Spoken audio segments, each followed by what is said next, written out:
जय श्री राम साथियों। कि जैसे आपको पता ही है, देश में लोकसभा चुनाव के रिज़ल्ट तकरीबन हर जगह आ चुके हैं और प्रधानमंत्री मोदी के नेतृत्व में एक बार फिर से तीसरी बार देश में मोदी सरकार बनने जा रही है। साथियों, 400 का आंकड़ा भले ही मोदी सरकार ना छू सकी हो, मगर मोदी की लोकप्रियता के ही कारण आज बीजेपी तकरीबन 250 सीट प्लस है।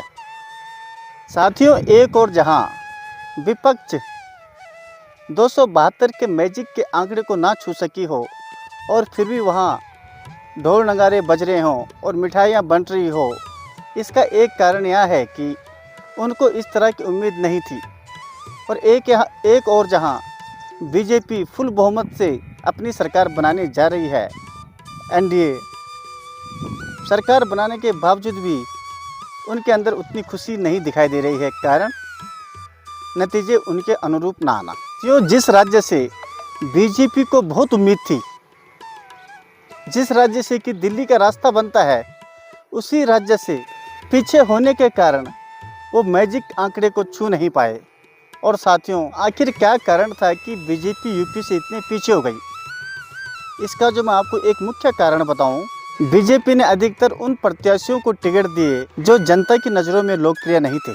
खैर, जो भी हो, आखिर में मोदी सरकार तो बना ही रहे हैं, पर असल में मुद्दा यह आता है कि जिस अयोध्या के खातिर बीजेपी ने अयोध्या में राम मंदिर बनाकर पूरे विश्व में अयोध्या को एक पटल पर लाए, आखिर में उसी अयोध्या ने आखिर क्यों बीजेपी सरकार को मत नहीं दिया? सोशल मीडिया पे तरह तरह के अयोध्या के बारे में अब जो बातें कही जा रही हैं, वो ये है कि जब भगवान श्री राम 14 वर्ष का वनवास पूरा करके अयोध्या वापस आए थे, और जब अयोध्या वापस आए थे तो अयोध्या वासियों ने ही माता सीता के बारे में बुरा भला कहा था, जिस कारण को कि भगवान श्री राम को सीता माता को अयोध्या से बाहर जंगल रहने के लिए मजबूर होना पड़ा था।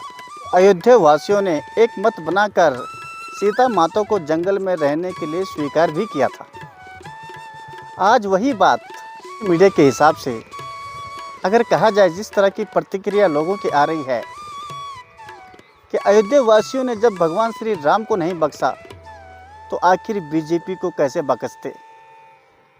भगवान राम जो सालों साल से बाहर तंबू में रह रहे थे, और भारतीय जनता पार्टी ने भगवान श्री राम का एक भव्य मंदिर बनाकर भगवान श्री राम को एक भव्य मंदिर में प्राण प्रतिष्ठा करवाकर भगवान श्री राम का मान बढ़वाया था और अयोध्या वासियों का मान बढ़वाया था। और जहाँ तक कि अयोध्या वासियों की जहाँ पे इनकम के स्रोत भी खुल गए थे, आज उन्हीं अयोध्या वासियों ने, जिस बीजेपी ने भगवान राम मंदिर के लिए दिन रात एक किया, उसी बीजेपी को हाथों हाथ मतों से बाहर कर दिया।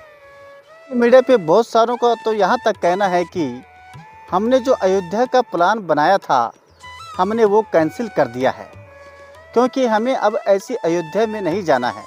मीडिया पे कुछ लोगों का कहना है कि अयोध्या जाएं, राम के दर्शन करें, पर वहाँ कुछ भी खरीदारी ना करें। साथियों, चुनाव तो हो चुके हैं, इस तरह की बातें अब होती रहेंगी। कोई कुछ कहेगा, कोई कुछ कहेगा। यह भी एक सत्य है, बीजेपी को जो उम्मीद थी वह उम्मीद के मुताबिक अपना प्रदर्शन नहीं कर पाई। इसमें पार्टी को एक सोचना होगा कि कहाँ पे कमी रह गई थी। इस पर आगे से वह ज़रूर ध्यान रखेंगे और विपक्ष भी सतर्क है। बाकी साथियों, आपको सारा कुछ पता है। आज के लिए ही इतना ही, मिलेंगे बहुत ही जल्दी। थोड़ा आजकल किसी काम में व्यस्त हूँ। Take care, bye bye, see you.